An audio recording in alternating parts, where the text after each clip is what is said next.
Thank you very much. Thank you.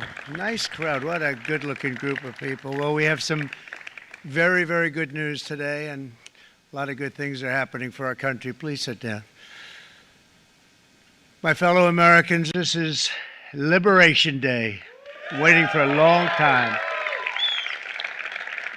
April 2nd, 2025 will forever be remembered as the day American industry was reborn, the day America's destiny was reclaimed, and the day that we began to make America wealthy again.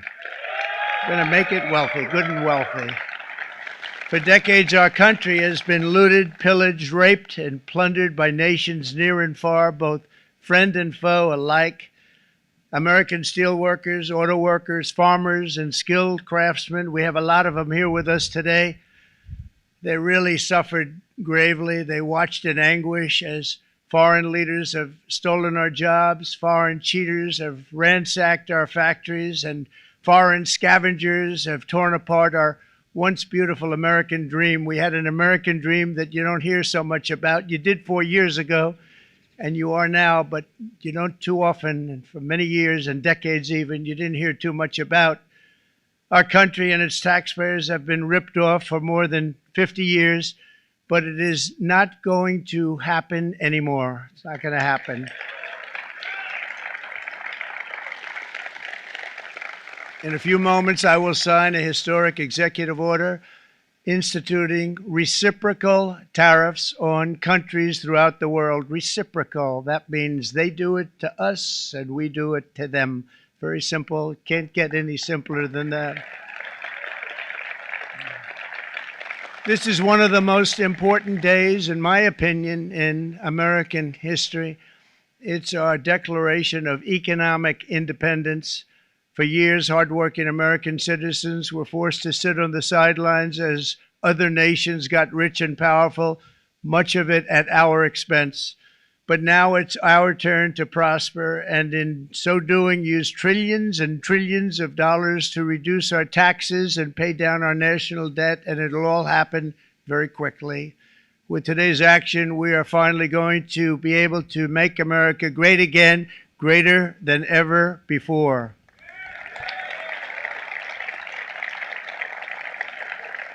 Jobs and factories will come roaring back into our country, and you see it happening already. We will supercharge our domestic industrial base. We will pry open foreign markets and break down foreign trade barriers. And ultimately, more production at home will mean stronger competition and lower prices for consumers. This will be indeed the golden age of America. It's coming back, and we're going to come back very strongly. We're pleased to be joined on this momentous occasion by Vice President J.D. Vance. J.D., thank you. Thank you. Thank you very much. Where are you, J.D.? No, that wasn't too hard to find. I was looking, he likes to take a low-key attitude, so it'd usually be sitting right in front. He's gaining a lot of confidence, Mike, isn't he? And nearly my entire cabinet is here, as well as Speaker Mike Johnson, who's done an amazing job.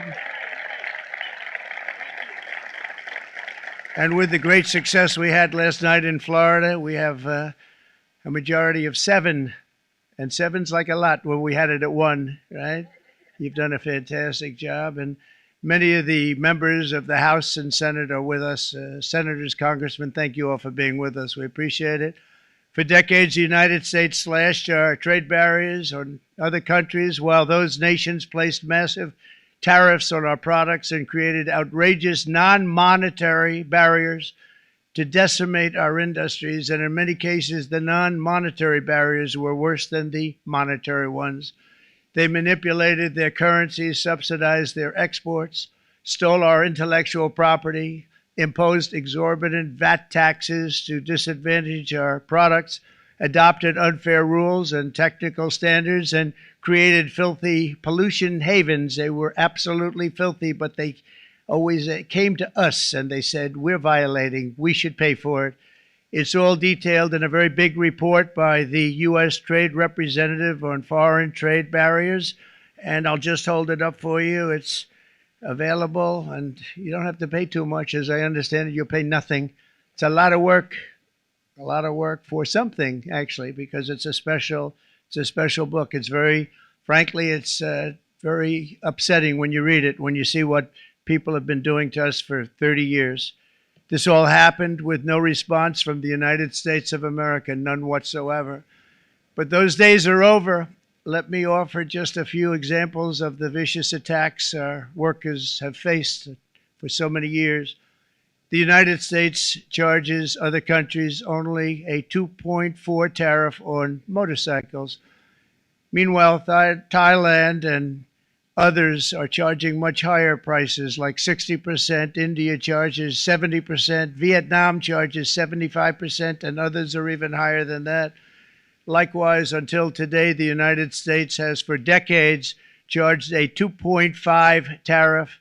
Think of that, 2.5% on foreign-made automobiles. The European Union charges us more than 10% tariffs, and they have 20% VATs, much, much higher. India charges 70%, and perhaps worst of all are the non-monetary restrictions imposed by South Korea, Japan, and very many other nations. As a result of these colossal trade barriers, 81% of the cars in South Korea are made in South Korea. 94% of the cars in Japan are made in Japan. Toyota sells 1 million foreign-made automobiles into the United States, and General Motors sells almost none. Ford sells very little. None of our companies are allowed to go into other countries. And I say that, friend and foe. And in many cases, the friend is worse than the foe in terms of trade. But such horrendous imbalances have devastated our industrial base and put our national security at risk. I don't blame these other countries at all for this calamity. I blame former presidents and past leaders who weren't doing their job. They let it happen, and they let it happen to an extent that nobody can even believe. That's why, effective at midnight, we will impose a 25% tariff on all foreign-made automobiles.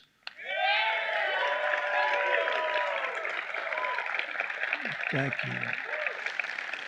Brian, I'd like to have you come up here for a second, okay? I just see him sitting. He's been a fan of ours, and he understands this business a lot better than the economists, a lot better than anybody. Brian, say a few words, please, would you? Thank you, Mr. Thank you. It's a great honor to have you. Thanks. Thank you, Mr. President. I grew up just north of Detroit, Michigan, in Macomb County, known as the home of the Reagan Democrats. My first vote for president was for Ronald Reagan. I thought that was going to be the best president I ever saw in my lifetime until Donald J. Trump came along. I have watched my entire life, I have watched plant after plant after plant in Detroit and in the Metro Detroit area close. There are now plants sitting idle. There are now plants that are underutilized, and Donald Trump's policies are going to bring product back into those underutilized plants. There's going to be new investment. There's going to be new plants built. And the UAW members, and I brought 20 of them with me, they're sitting right over here. We support Donald Trump's policies on tariffs 100%. So, Mr. President, we can't thank you enough. And in 6 months or a year, we're going to begin to see the benefits. I can't wait to see what's happening 3 or 4 years down the road. Thank you, Mr. President. What a great guy. He got it right from the beginning. He got it before almost anybody else. This group over there, they got it too. And, you know, we won the state of Michigan. We won almost all of them. But we won Michigan by a lot, and I want to just thank you all. The auto workers were fantastic. The Teamsters were fantastic. Everyone was pretty good, I will tell you. Thank you very much. I appreciate it. You're going to be very happy very soon, and you probably see what's happening with all of the, not only car companies, but car companies in particular. You see it with all of the ones they're moving, they're announcing day in, day out. You're seeing it. Nobody's ever seen anything like that. With today's actions, we're also standing up for our great farmers and ranchers who are brutalized by nations all over the world. Brutalized. Canada, by the way, imposes a 250 to 300% tariff on many of our dairy products. They do the first can of milk. They do the first little carton of milk at a very low price, but after that it gets bad, and then it gets up to 275, 300%. So when they're figuring what's Canada charging, they say, oh, about 2%, 3%. But take a look at what happens down the road. When you look a little bit, it's not a pretty picture, and we don't like it, and it's not fair. It's not fair to our farmers. It's not fair to our country.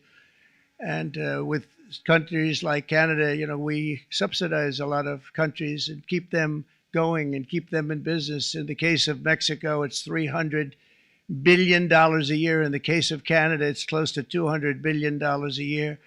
And I say, why are we doing this? Why are we doing this? I mean, at what point do we say you got to work for yourselves, and you got to? This is why we have the big deficits. This is why we have that amount of debt that's been placed on our heads over the last number of years, and we're really not taking it anymore. Through non-tariff barriers, the European Union bans imports of most American poultry. You understand? They say, we want to send you our cars, we want to send you everything, but we're not going to take anything that you have. Australia bans, and they're wonderful people and wonderful everything, but they ban American beef, yet we imported $3 billion of Australian beef from them just last year alone. They won't take any of our beef. They don't want it because they don't want it to affect their farmers. And you know what? I don't blame them, but we're doing the same thing right now, starting about midnight tonight, I would say. And China charges American rice farmers an overquota, it's called, a tariff rate of 65%. South Korea charges 50. Actually, they charge different, from 50% to 513%. And Japan, our friend, charges us 700%. But that's because they don't want us selling rice, another thing. Who can blame them, Madam Secretary? Agriculture, great job you did on eggs, by the way. The egg prices came down 50%. You got them down 50% once we got involved. They were going through the sky. The egg prices, they were going through the sky, and you did a fantastic job. Now we have lots of eggs, and they're much cheaper, down about 59% now, and they're going down further. We charge 2.8% for so many things that other countries are charging 200%, 300%, and 400% for. If imposing tariffs and protective barriers made nations poor, then every country on earth would be racing to eliminate these policies, and China would be the first on line. They run a very strong country, but they're not first in line, and the American people are paying a very big price. From 1789 to 1913, we were a tariff-backed nation, and the United States was proportionately the wealthiest it has ever been. So wealthy, in fact, that in the 1880s, they established a commission to decide what they were going to do with the vast sums of money they were collecting. We were collecting so much money so fast, we didn't know what to do with it. Isn't that a nice problem to have? What do you think, Marco? Good problem? Marco would love that problem.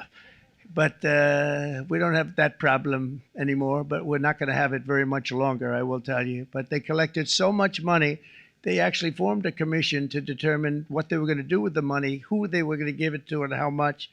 Then in 1913, for reasons unknown to mankind, they established the income tax so that citizens, rather than foreign countries, would start paying the money necessary to run our government. Then in 1929, it all came to a very abrupt end with the Great Depression, and it would have never happened if they had stayed with the tariff policy. It would have been a much different story. They tried to bring back tariffs to save our country, but it was gone. It was gone. It was too late. Nothing could have been done. It took years and years to get out of that depression, far longer than even FDR had that office right over there for a long period of time. The ramp system, that's rather intricate, was built because of him, and every time you walk up, you think of him, and he did a great job in many ways, but it lasted long beyond his terms, as you know. But it's not too late any longer, and we're going to start being smart, and we're going to start being very wealthy again. We're going to be wealthy as a country because they've taken so much of our wealth away from us. We're not going to let that happen. We truly can be very wealthy. We can be so much wealthier than any country. It's not even believable, but we're getting smart. Nearly a century later, in the face of unrelenting economic warfare, the United States can no longer continue with a policy of unilateral economic surrender. We cannot pay the deficits of Canada, Mexico, and so many other countries. We used to do it. We can't do it anymore. We take care of countries all over the world. We pay for their military. We pay for everything they have to pay. And then when you want to cut back a little bit, they get upset that you're not taking care of them any longer. But we have to take care of our people, and we're going to take care of our people first. And I'm sorry to say that.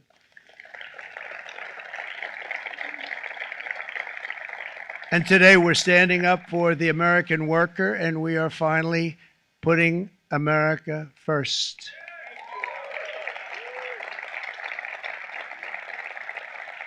In Sleepy Joe Biden's last year in office, the United States hemorrhaged 100,000 manufacturing jobs, and the number was going through the roof at levels never seen before. And our trade deficit reached a record $1.2 trillion, which is unheard of. Since the beginning of NAFTA, the worst trade deal ever made, it was a horror show. I was able to terminate it. They all said you'd never be able to get it out. We had to get approval from Congress to get it terminated. We had to live with that deal. It was the worst trade deal ever made by far. But since the very beginning of NAFTA, our country lost 90,000 factories. Think of what that is, 90,000. Think about putting a map up and putting text on it. You wouldn't have enough room. 90,000. I said, is that possible? We had it checked 4 different times, and it was actually somewhat higher than that. And 5 million manufacturing jobs were lost while racking up trade deficits of $19 trillion. That was the worst trade deal ever made. As a result of these gigantic losses, foreign nations now own $26 trillion more of American assets than think of this, than the Americans own of their own foreign assets or other foreign assets. The United States can no longer produce enough antibiotics to treat our sick. We have a tremendous problem. We have to go to foreign countries to treat our sick. If anything ever happened from a war standpoint, we wouldn't be able to do it. We import virtually all of our computers, phones, televisions, and electronics. We used to dominate the field, and now we import it all from different countries. A single shipyard in China now produces more ships every year than all of the American shipyards combined. Think of that. And it was a business that we used to dominate. We used to dominate it totally. In short, chronic trade deficits are no longer merely an economic problem. They're a national emergency that threatens our security and our very way of life. It's a very great threat to our country.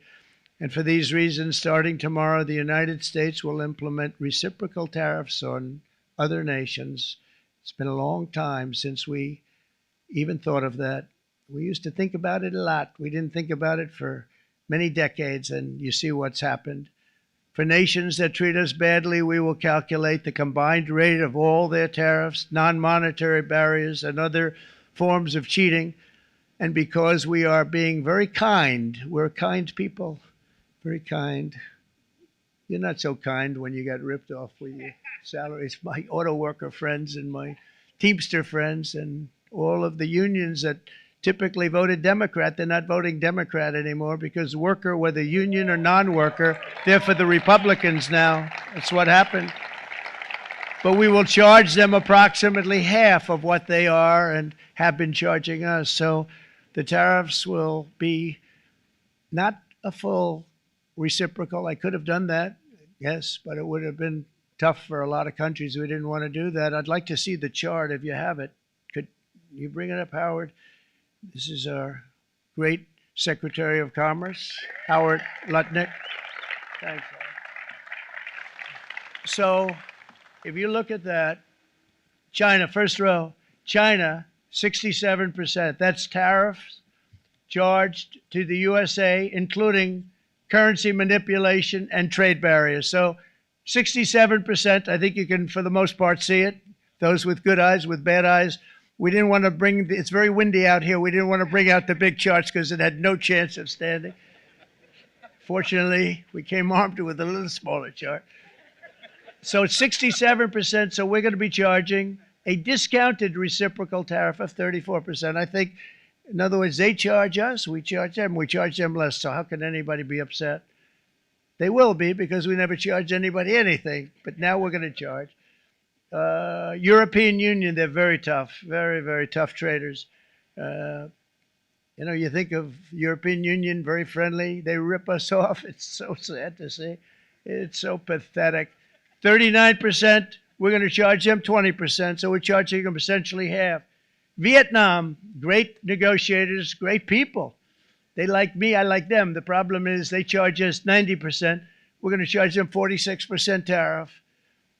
Taiwan, where they took all of our computer chips and semiconductors. We used to be the king, right? We were everything. We had all of it.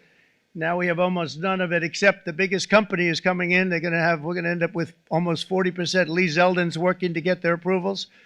And it's an amazing company. Mr. Wei, of one of the great companies of the world, actually. They're coming in from Taiwan, and they're going to build one of the biggest plants in the world, maybe the biggest for that. But 64%, we're going to charge them 32%. Japan, very, very tough, great people. And again, I don't blame the people for doing it. I think they're very smart in doing it. I blame the people that sat right in that Oval Office, right over there, right behind the Resolute desk or whichever desk they chose. Japan, 46%. They would charge us 46%, and much higher for certain items like cars, you know, little items like cars. 46%, we're charging them 24%. India, very, very tough, very, very tough. The Prime Minister just left, and he's a great friend of mine, but I said, you're a friend of mine, but you're not treating us right. They charge us 52%. You have to understand, we charge them almost nothing for years and years and decades, and it was only 7 years ago when I came in, we started with China and charged them. We took in hundreds of billions of dollars from China in tariffs, and they understood, honestly.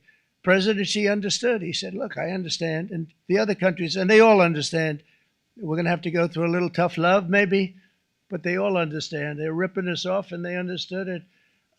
Prime Minister of Japan, Shinzo Abe. He was a fantastic man. He was unfortunately taken from us, assassination. But I went to him and I said, Shinzo, we have to do something. Trade is not fair. And he said, I know that. I know that. And he was a great gentleman. He was a fantastic man, but he understood immediately what I was talking about. I said, Shinzo, we have to do something. He said, I know that. And we worked out a deal, and it would have been a much better deal, but frankly, there were many years left on the deal that was made previous to my getting there, but it was something. If you look at Switzerland, 61% to 31%. Indonesia, Malaysia, Cambodia. Oh, look at Cambodia, 97%. We're going to bring it down to 49. They made a fortune with the United States of America. United Kingdom, 10%, and we'll go 10%. So we'll do the same thing. South Africa, 60%, 30%, and they've got some bad things going on in South Africa. You know, we're paying them billions of dollars, and we cut the funding because a lot of bad things are happening in South Africa. The fake news ought to be looking at it. They don't want to report it. Brazil, 10%, 10%. Bangladesh is 74%. So you see what's going on. Pakistan, 58%. Sri Lanka, 88%. So what we're doing is we're taking not the full, we could take the full 88%. Thanks a lot. He's doing a very good job. How's he doing, all right? I think you better take it with you. It's not going to last very long. He's going to put it, it's going to follow you down with the wind. I brought a hat just in case it got too windy, but here, would anybody like a hat? I'm not giving it to a cabinet. I'm giving it to the auto workers. Come here.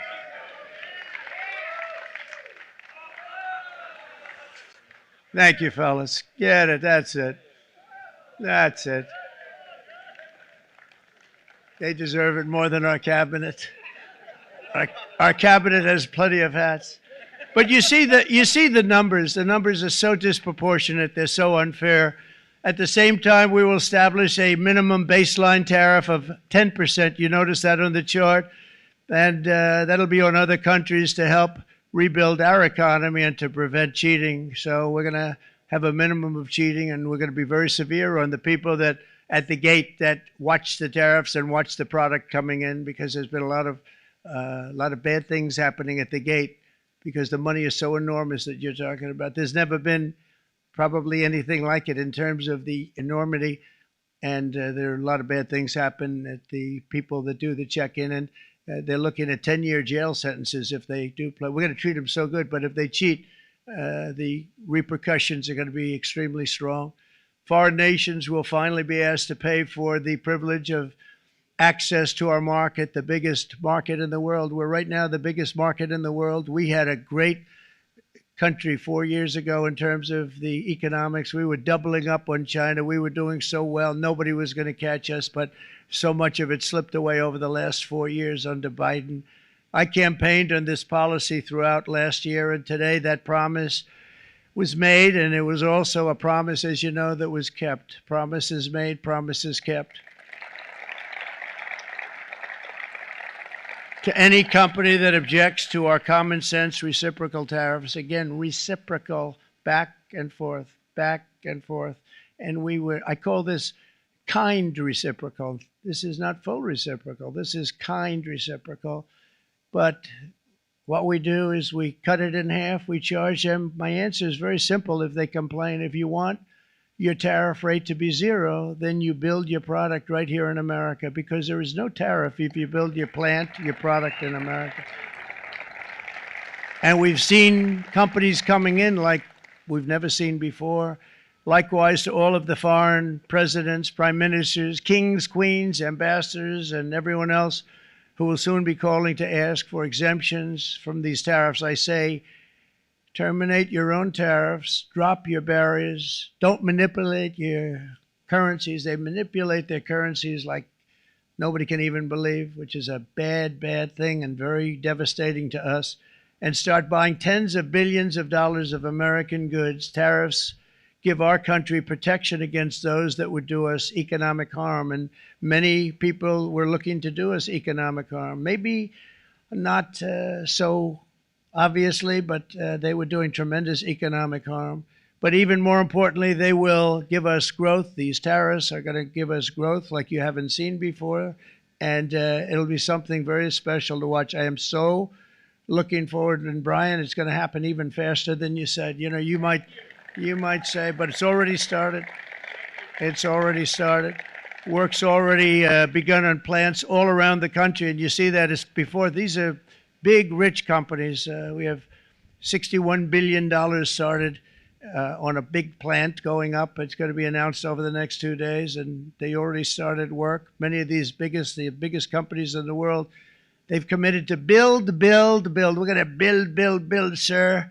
And they came here to see me, and wanted to know if they could have a press conference. I do as many as I can. I'm pretty busy trying to stop Russia and Ukraine and the Middle East. We got to stop that. We got to stop the Houthis, which we're making tremendous. They like shooting ships down and out of the water, sinking ships.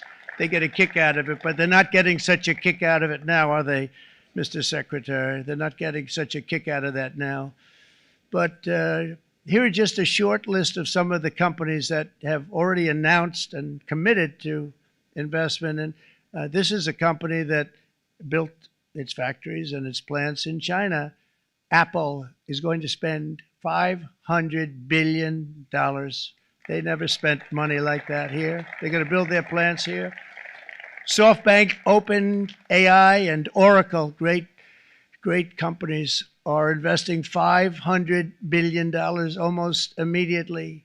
NVIDIA, a hot company, is investing hundreds of billions of dollars. They just announced. TSMC, the biggest, most important company in the world of chips from Taiwan, with no investment from us, is investing $200 billion. And they said the reason was, number one, the election of November 5th, and number two, the tariffs. They don't want to pay the tariffs, and the way they're not paying it is to build their plant here. So we're going to go from almost no percentage. We used to have 100% of the chip market. Now it's all in Taiwan. Almost all of it's in Taiwan, a couple of other countries, but mostly in Taiwan. And think of it, we had 100%. We lost it because of people in that office that didn't do their job. They allowed it to be stolen from us. Johnson & Johnson, great company, $55 billion. Eli Lilly, $27 billion. Meta is investing $500 billion. Wow. DeMac is investing $20 billion. CMA, CGM, $20 billion. And then you have Merck and Clarios, Stellantis, General Motors, GE Aerospace, Honda, Nissan, Hyundai are all putting in billions and billions of dollars, and they're committed 100%. So. And we've never had, and this is after 2.5 months. This is after just a short, this all took place as soon as we came out with what everybody wanted to do. You know, I watched a gentleman today on television, he used to work with Lee Iacocca, a very respected automobile person, and he said, you know, because they were asking people, and they try and get as many negative people as they can, but they can't find them too much. It's pretty hard to find in terms of what we're doing, especially when they see all this investment. They said, so tell me, what do you think of what Trump is doing from the automobile standpoint? He said, I can't believe it. Somebody is finally, he's an older guy, real pro, really top guy, with Lee Iacocca. He said, I never thought I'd see the day when this would happen, where somebody had the courage to go and do what has to be done. This is transforming our nation. Our entire nation is going to be transformed, not only with the cars, but on every single other item that's built. We're going to become an industrial powerhouse. And he said that so beautifully today. In fact, I'm going to find out, I'm going to get a tape. And Bruce, I'm going to get that tape, and I'm going to send it to you out in Long Island, and you're going to play it for the people. And all your union workers and your non-union workers out there, you got a pretty even split. But we have, so far, it looks like we're going to have about $6 trillion of investments, and you wouldn't do that in years in this country over the last number of years. $6 trillion, and that's going to be much higher by the end of the year. And think of what $6 trillion is. You wouldn't have even a small percentage of that under this other system. We're going to be an entirely different country, and it's going to be fantastic for the workers. It's going to be fantastic for everyone. There will never have been a transformation of a country like the transformation that's already happening in the United States of America. It's an incredible thing to watch, and it's incredible to meet with the top people, people that you read about, very wealthy people, or people that are great managers and executives and presidents of big public companies, and to watch the enthusiasm they have now that they didn't have. They gave up on our country. They went to foreign countries and they built. Companies are pouring into our country at levels never seen before, with jobs and money to follow, and it's really beautiful. In the coming days, there will be complaints from the globalists and the outsourcers and special interests and the fake news. Always, the fake news will always complain. But never forget, every prediction our opponents made about trade for the last 30 years has been proven totally wrong. They were wrong about NAFTA. They were wrong about China. They were wrong about the Trans-Pacific Partnership, which would have been a disaster if I didn't terminate it. If I didn't terminate that, United Auto Workers, you would have had no jobs in this country. You would have had no jobs. It was all going to other countries. In my first term, they said tariffs would crash the economy. Instead, we built the greatest economy in the history of the world. And again, I have great respect for President Xi of China, great respect for China, but they were taking tremendous advantage of us, and I commend them for that. I say, hey, if you can get away with it, that's okay. But, you know, they understand exactly what's happening, and they probably, most of them are saying it's about time they did something, but and they're going to fight, and they're going to fight fair. Everyone's going to fight. You know, it's like, I say to the leaders, look, you got to take care of your country, but we have to start taking care of our country now. We can't do what we've been doing for the last 50 years. From the day of my election, the stock market went up in my first term 88%, with NASDAQ going up 155%, more than any president has ever had in any term in office, by far. And I think we're going to blow that away. And maybe the numbers won't show, but I think they're going to show much better than even those numbers. But what you're going to see is you're going to see activity, that empty, dead sites, factories that are falling down, those factories will be knocked down, and they're going to have brand new factories built in their place. They're not only talking about renovating, they're talking about brand new, the best anywhere in the world, the biggest anywhere in the world. I have a friend who builds car plants, and I said, I want to see the biggest and the best. He said, well, we have to go to Mexico. I said, no, I want to see it in the United States. He said, we're not building them in there. This is a year and a half ago during the campaign. He said, we're not building it. You'd have to go to Mexico. When I was starting to decide to run, and I went to number one in the polls very rapidly, I want to say, like let's say in the first hour, and then shortly thereafter, it looked like I was going to win, and the fake news was saying, "Oh no, don't do this." What they don't know is if I didn't win, they would have really been in trouble, because nobody wants to read them anyway. But I tell you what, when it looked like I was going to win, I announced that I was going to be doing exactly what we're talking about today. Great consistency, actually, because I've been talking about it for 40 years, but because I saw what was happening 40 years ago. If you look at my old speeches when I was young, very handsome, my old speeches, and that people would say I'd be on a television show, I'd be talking about how we were being ripped off by these countries. I mean, nothing changes very much. The only thing that changed were the countries, but nothing really changes. But it's why it's such an honor. It's such an honor to be finally able to do this. If you look at China, I took in hundreds of billions of dollars in my term, hundreds of billions. They never paid 10 cents to any other president, and yet they paid hundreds of billions, so much so that Biden couldn't do anything. They wanted to try and terminate it because he had a very special relationship with China. You know what the relationship was? He had a special relationship. But the numbers were so big, that they couldn't do it.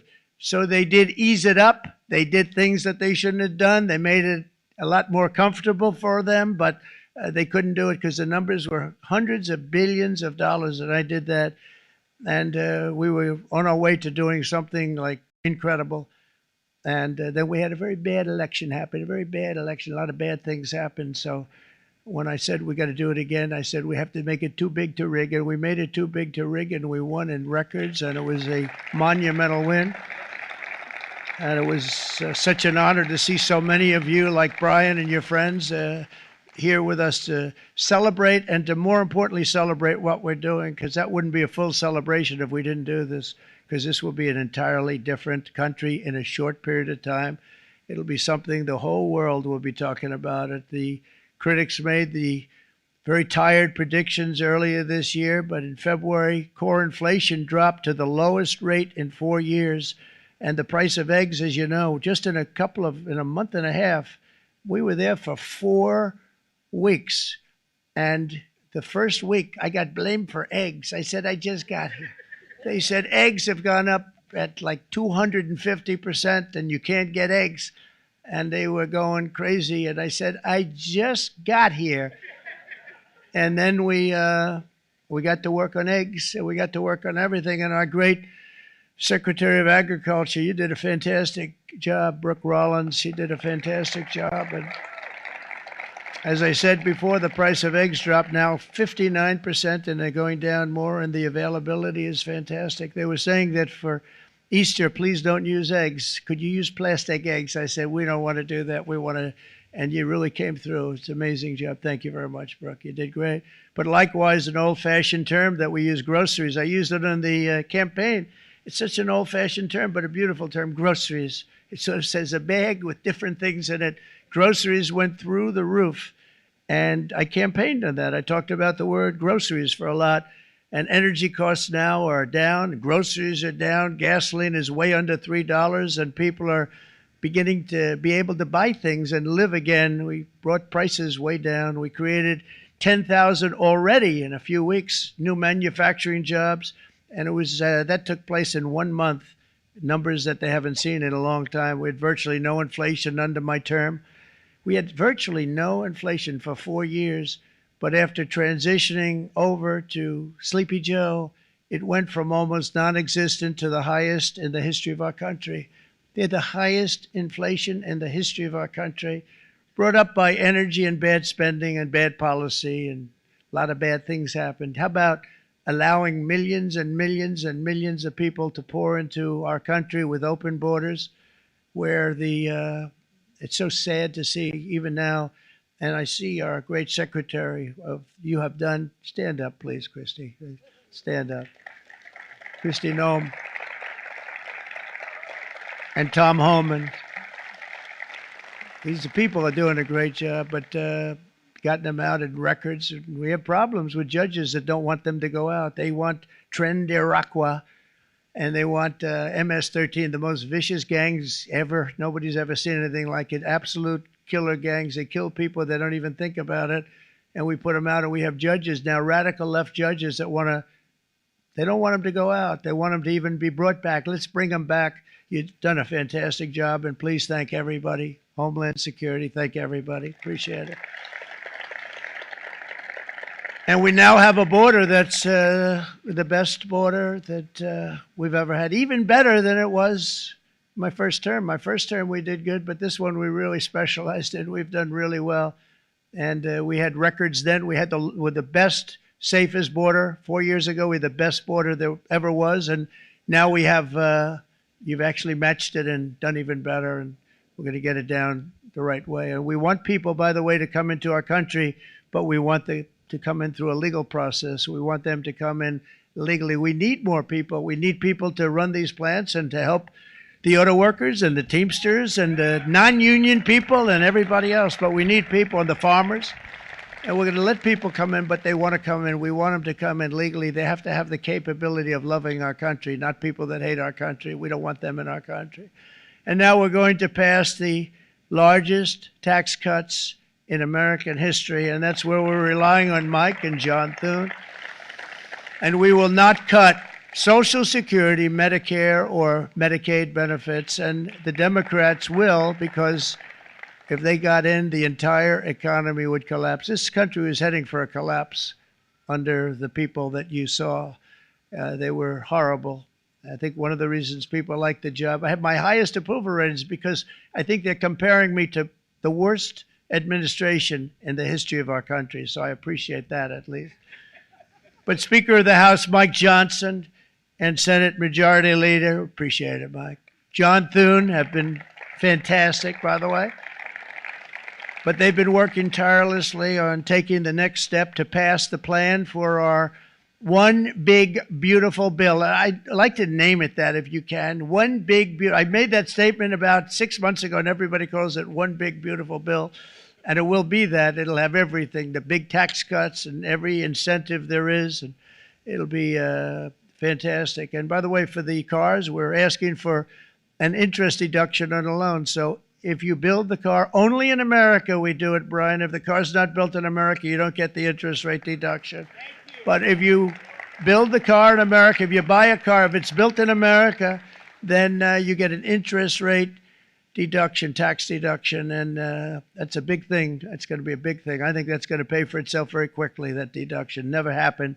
We've never had anything like that before. Somebody said, where do you get the idea? Because it's so basic. You would think that would have happened a long time ago. It never did, and I'm very happy it didn't because now I can say that was my idea. But we're going to get us closer to the debt extension. We have to get the debt extension passed, and I know you're going to be able to do that, Mike, and it's very important that you do that. And all of the other things that the Senate budget plan gives us, along with working, because I know they're working together, John and Mike, and the two bills are going very well together. We need to get our shared priorities done, including certain permanent tax cuts. We want the tax cuts to be permanent, spending cuts, energy and historic investments in defense, border, and so much more. We're covering everything. These will be phenomenal. There'll be no bill like this going to straighten. One bill is going to straighten out our country for many, many years to come. And we said, let's just do it and let's get it done. And some guys will love it and some guys will like it a little bit less because they're not getting what they were exactly looking for, but they're getting a lot. They'll never, if we get this done, it'll be the most incredible bill ever passed in the history of our Congress and Senate and congressmen, the senators and the congressmen, many of whom are here today, will be very proud of themselves. I really believe that. It's going to set us on a whole new prosperous path. we're going to cut spending and right-size the budget back to where it should be. We're going to do that very strongly. Thank you, Rick. Thank you. John, thank you. Oh, look at all of our senators over there. Oh, boy, that's a nice group of people. But I won't like them so much if they don't get this bill done. That's a great group. And Congressman, thank you very much. I appreciate it. Tremendous people. The Senate plan is my complete and total support, and the House plan likewise is very similar. They're moving along pretty much at the same clip, and as soon as you're ready, you'll show it to me, and I'm sure it'll have my support, Mike. Every Republican congressman and senator must unify. We have to unify. We can't be separated. We have to get it done. We have to get absolutely everything we can, and we have to take care of the American people. That's the only thing that matters. We have to take care of the American people first. We need to pass this bill immediately, get it done, including debt extension. From this day on, we're not going to let anyone tell us that American workers and families cannot have the future that they deserve. We're going to produce the cars and ships, chips, airplanes, minerals, and medicines that we need right here in America. The pharmaceutical companies are going to become roaring back. They're coming roaring back. They're all coming back to our country because if they don't, they got a big tax to pay. And if they do, I'll be very happy, and you're going to be very happy, and you're going to be very safe. We're going to build our future with American hands, with American heart, American steel, and we're going to build it with American pride like we used to. We're approaching our 100th day as president and have been given credit by a lot of people, actually, even some of the fake news. Can you believe it? Which in this case, hopefully, isn't fake. For having done more in that time than any other administration in the history of our country in the first 100 days. I think we've had an amazing, in terms of what we've done, what we've gotten accomplished. I'd like to see if we can get that war ended and another war from not starting in the Middle East.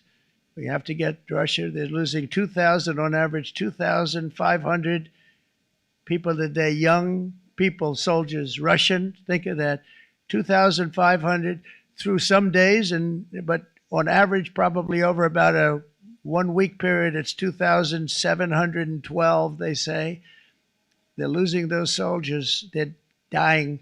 They're being decimated. And they're not from our country, but they're from other countries, but they're human beings. They're from Russia. They're from Ukraine in this period, most of them.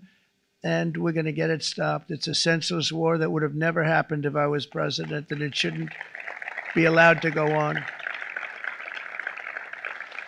And I think we're being given good cooperation by Russia and by Ukraine, but we have to get it stopped. It's humanity. It's humanity. It's a terrible thing. This will be a very big moment. I think you're going to remember today. It's going to be a free nation that we're dealing with. We're going to have a very free and beautiful nation. It's going to be Liberation Day in America, and it's going to be a day that hopefully you're going to look back in years to come and you're going to say, you know, he was right. This has turned out to be one of the most important days in the history of our country. God bless you and God bless America. Thank you, everybody. Thank you very much. Thank you. Thank you very much.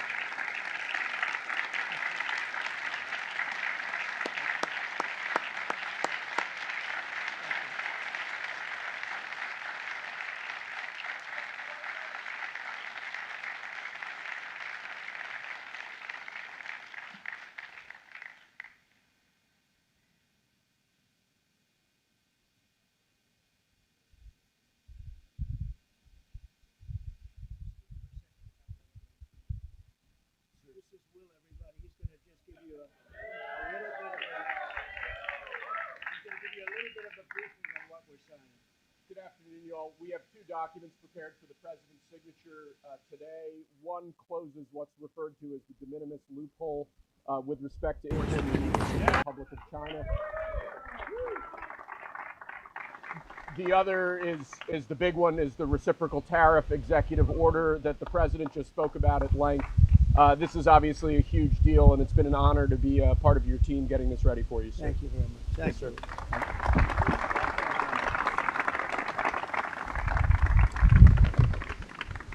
This is big stuff.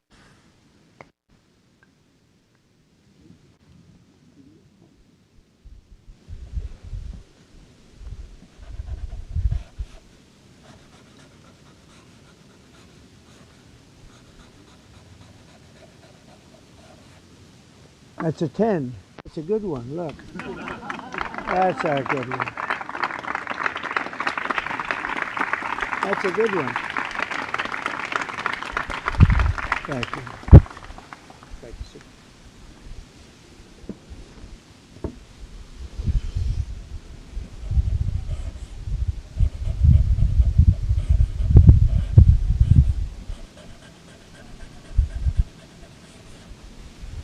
Okay, thank you very much. I'm going to hand out these pens now, if I can.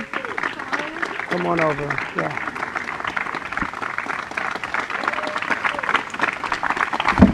Thank you very much. Thank you. Thank you, sir. Come up here, Madam Secretary.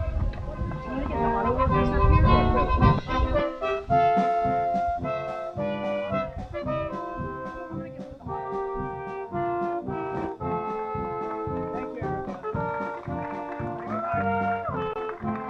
Get it done, Mike.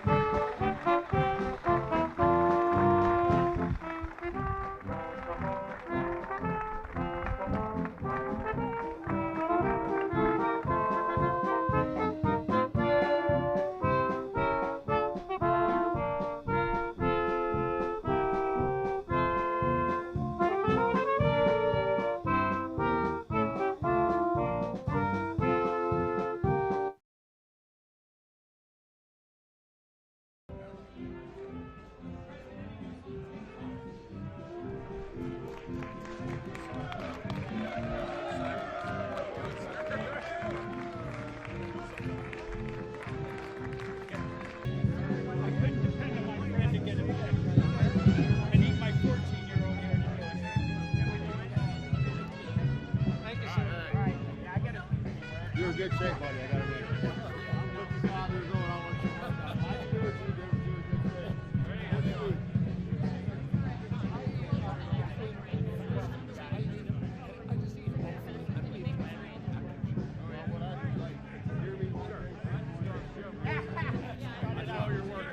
I gotta admit.